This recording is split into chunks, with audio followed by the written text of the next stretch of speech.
Bonjour la famille. Ce cours, c'est pour les étudiants en licence génie civil, mécanique des sols 1. Je vais vous montrer à la fin de cette vidéo comment vous pouvez économiser des millions juste en choisissant un meilleur sol pour des remblais, pour vos remblais, que ce soit remblais routier ou de barrage en terre. Si vous faites le bon choix des sols, vous pouvez économiser des millions et des millions pour votre entreprise en tant qu'ingénieur. Donc, je vais juste faire un petit rappel de ce qu'on a fait la fois passée et en mécanique des sols. Donc, je pense qu'on avait vu les relations de phase là. Donc, on avait dit que voilà, dans l'eau, dans les sols, il pouvait y avoir des grains de sol, de l'air, et puis du liquide, qui est le plus souvent de l'eau. Voilà. Donc, on avait vu des relations entre ces éléments dans le sol là. On avait vu c'est quoi l'indice de vide en utilisant la partie des volumes d'abord. On a vu c'est quoi l'indice de vide. Voilà. Et volume de vide là, divisé par volume des solides, des grains solides. On a vu la porosité. On a vu le degré de saturation, S ou bien SR. Après ça, on a vu les relations entre les masses là. Donc, la teneur en eau, W qui est la masse de l'eau divisée par la masse des grains solides. On a vu encore le poids volumique, la masse volumique, pas poids, hein. Poids là, c'est dans cette vidéo qu'on va voir poids. La masse volumique totale,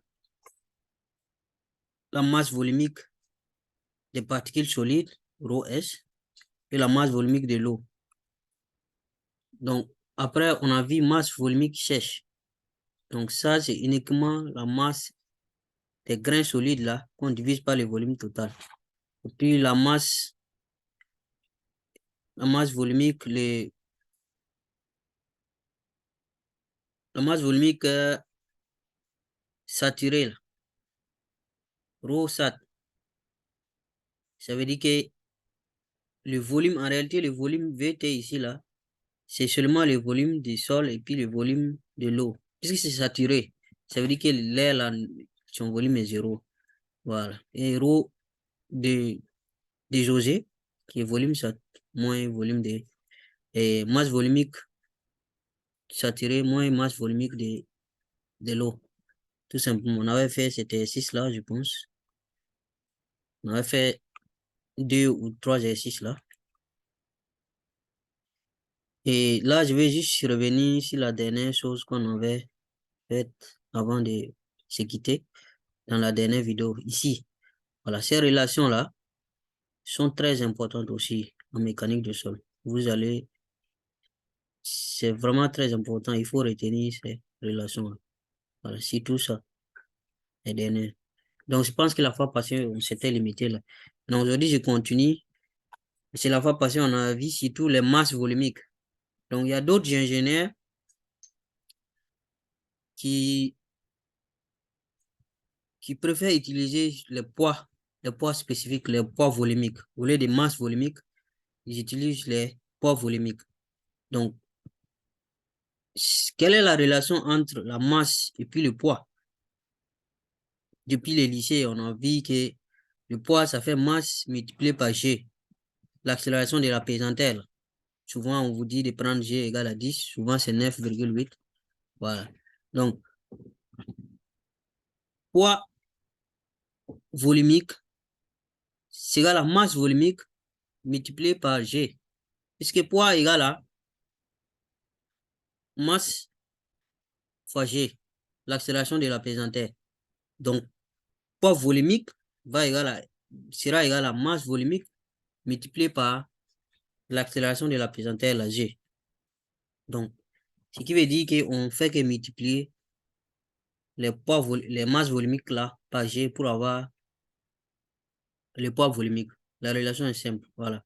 Poids volumique d'un sol, poids volumique sèche. on avait vu les raw dry, là, la masse volumique sèche, qui est égale à la masse des grains solides sur le volume total. Donc, poids volumique sèche, là, sera tout simplement le rho volumique et le rho, c'est-à-dire la masse volumique sèche, là, multiplié par G. La masse volumique sèche, c'est ça la formule qui est là, tout simplement. Donc, poids volumique saturé, pareil, on multiplie seulement par G. Il n'y a pas grand-chose à expliquer ici. Si vous avez compris c'est quoi la masse volumique, poids volumique est facile. Il suffit de multiplier par G seulement. Et donc, on vient ici à poids volumique, j'ai répété volumique ici, déjauger. Donc, c'est comme la masse volumique déjaugée là aussi. Donc, poids volumique saturé moins poids volumique de l'eau. Voilà.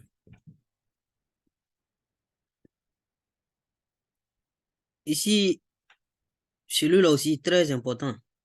La gravité spécifique là, G. GS, c'est poids volumique du sol, des grains de sel, de sol là, divisé par poids volumique de l'eau. Donc, on appelle ça gravité spécifique. Il y a des ingénieurs aussi qui travaillent beaucoup avec ça. Donc, autre relation que nous pouvons tirer, c'est ça. Degré de saturation multiplié par l'indice de vide là, égal à teneur en eau, multiplié par la gravité spécifique là. Ça, on vient juste de voir gravité spécifique.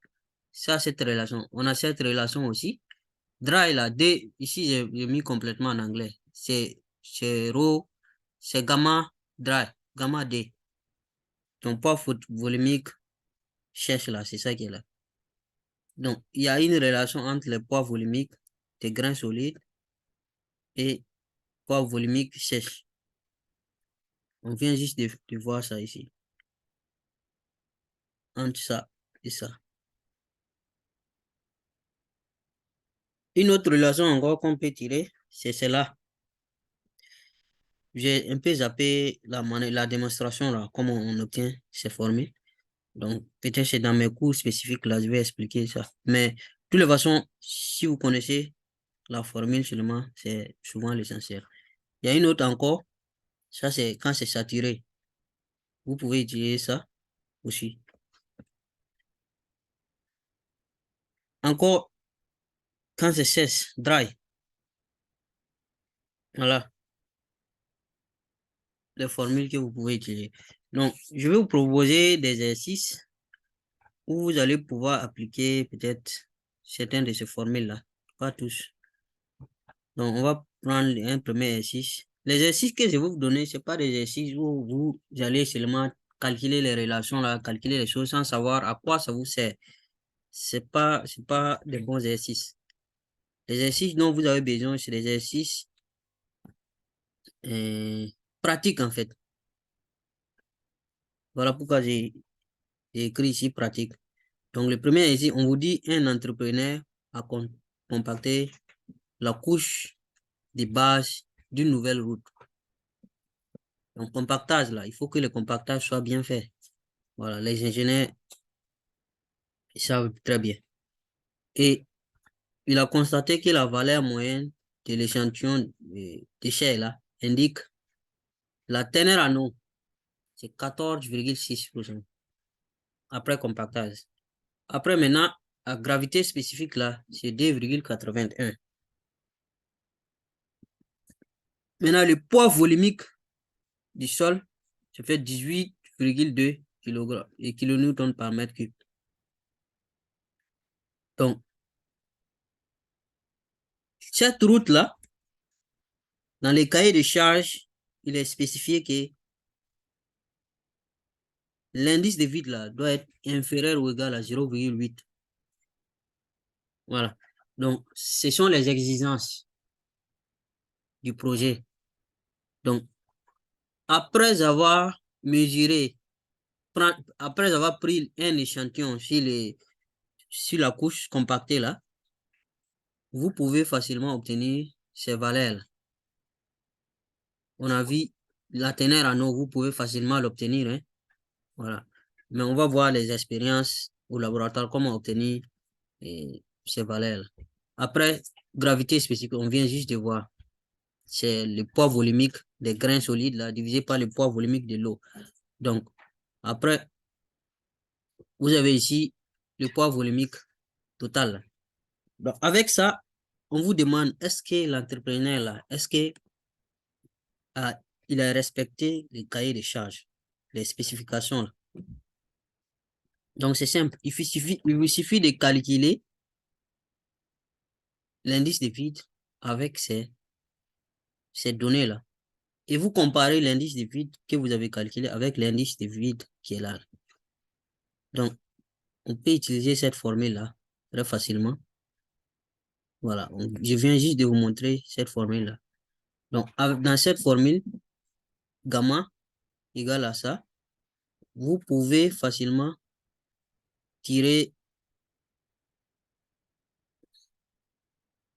1 plus l'indice de vide égal à ça.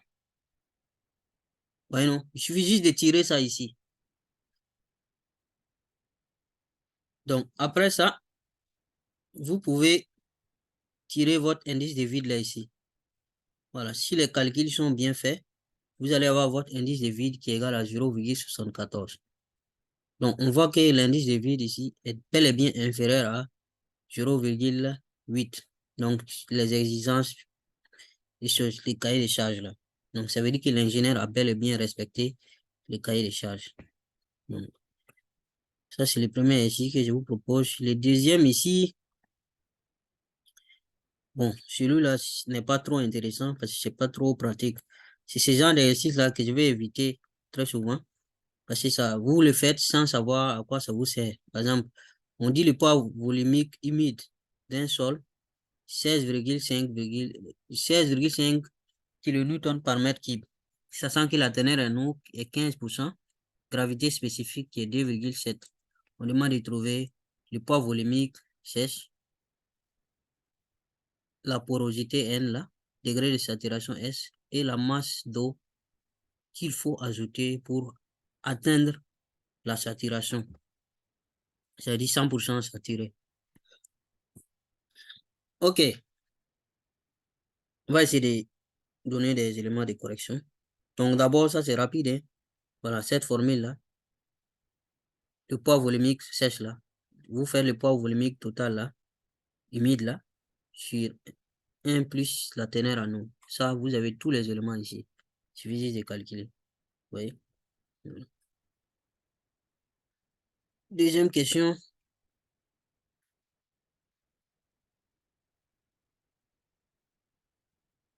Vous pouvez obtenir celui-là, la deuxième question là ici.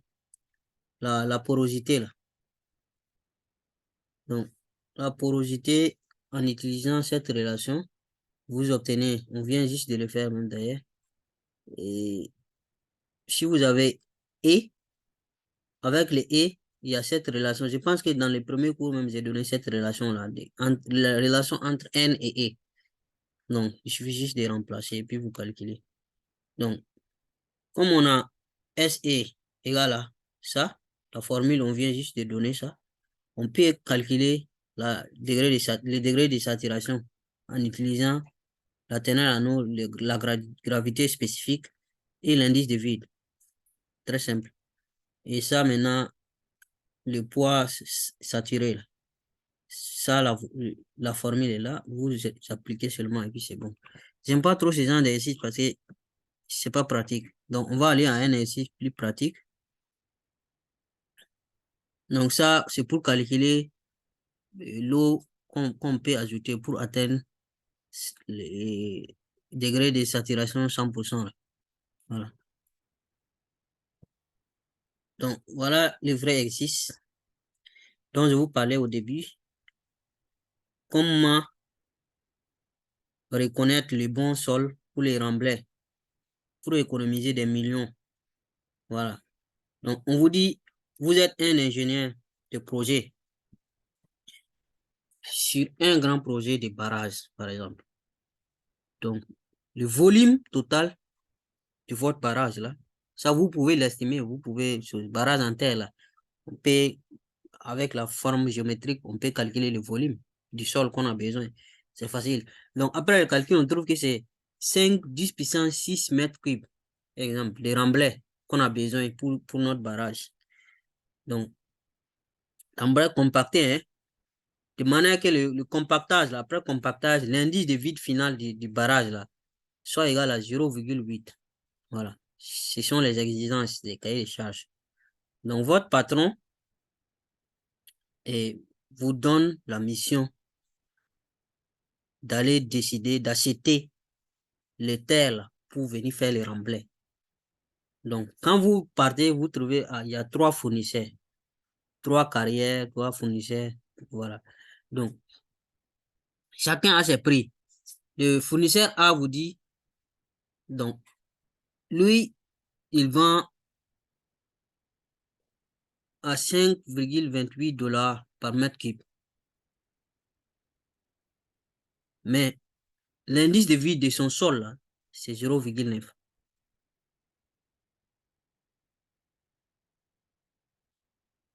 Et l'autre vous dit, moi, c'est 3,91 $ par mètre cube. L'indice de vide ici, c'est D. Après, l'autre dit 5. Vous partez sur le troisième fournisseur, lui, il dit 5,19 $ par mètre cube. Mais l'indice de vide de son sol est de 1,6. Donc ici, si vous ne faites pas attention, vous allez dire que le fournisseur B là est moins cher. Et vous allez aller choisir le sol du fournisseur B. Mais c'est erreur. On va voir pourquoi tout de suite. Donc, sans tenir compte de l'indice de vide là, ce que je disais tout de suite, vous allez croire que le sol B là, le sol B est moins cher. Voilà, de 1,37 $ par mètre cube. Moins cher que le sol A. Donc, maintenant, si on réfléchit un peu de manière approfondie, on a dit que le barrage, là, l'indice de vide final qu'on veut, c'est 0,8 pré-compactage, ce qui veut dire que dans 1 mètre cube solide, là, du barrage, il faut 1,8 mètre cube de terre. Pardon, ça c'est simple, hein. Si vous remplacez ici les E là, puisqu'on a dit l'indice de vide, j'ai remis la formule, la toute première formule qu'on a vue ici là, pour éclaircir ça. Si vous remplacez ça par 0,8, puisque ce sont les exigences du projet, le barrage, l'indice de vide doit être 0,8. Et vous remplacez volume des solides là, des grains solides, VS par 1. Si dans ça, vous calculez le volume du vide,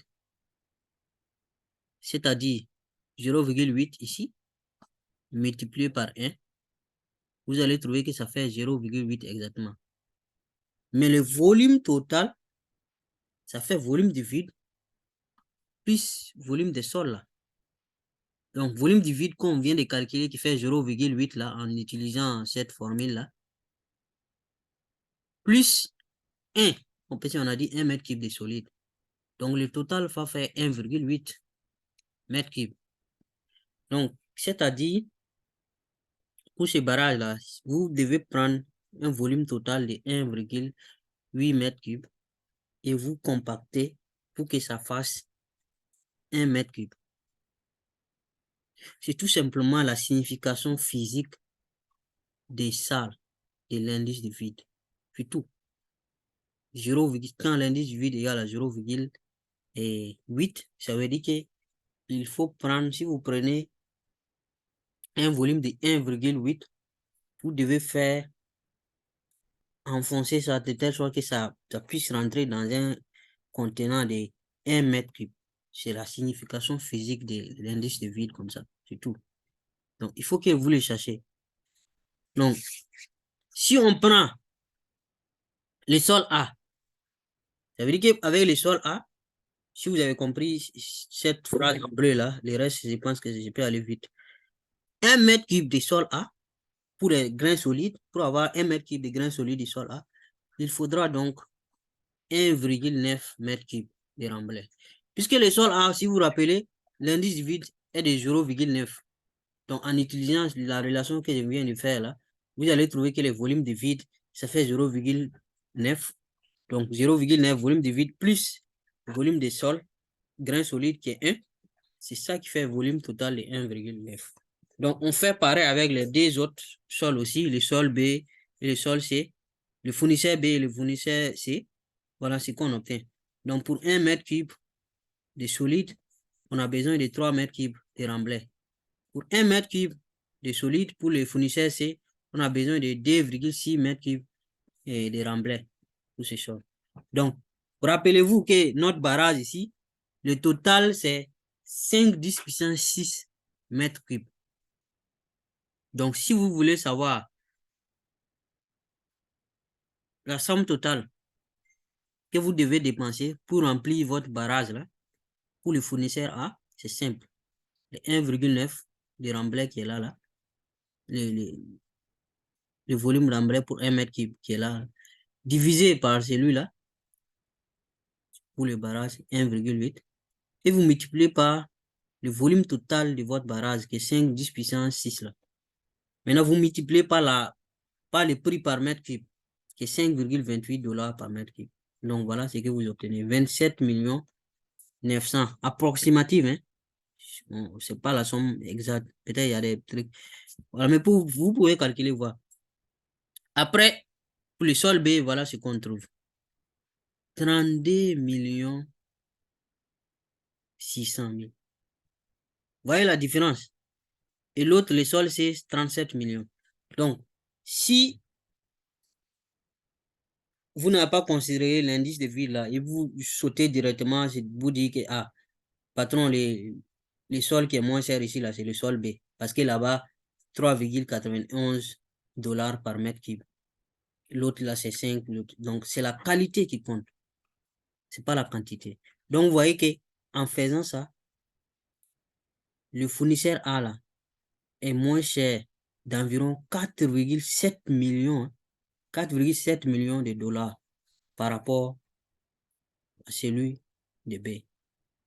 Donc, vous pouvez économiser facilement beaucoup d'argent si vous maîtrisez votre travail. Si vous maîtrisez, si vous avez utilisé, si vous savez utiliser les, j'allais dire les formules qu'on vous fournit. Mais à l'école, on se rend compte que, bon, les professeurs, ils vous fournissent seulement les formules là. Prenez, voilà, formez ça. Vous prenez, vous écrivez, vous ne savez même pas à quoi ça va vous servir, au fait. C'est ça le problème. Donc, il faut que vous sachiez à quoi vous sert, quand est-ce que vous pouvez utiliser ces formules-là dans la vie professionnelle. Voilà. Donc, je pense qu'on va s'arrêter là pour aujourd'hui. Donc, on va juste dire que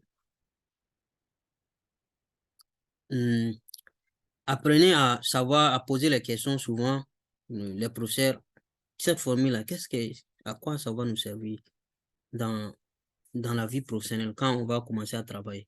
Voilà. Donc, il faut vous abonner et partager. Donc, on se dit à la prochaine fois. Merci beaucoup.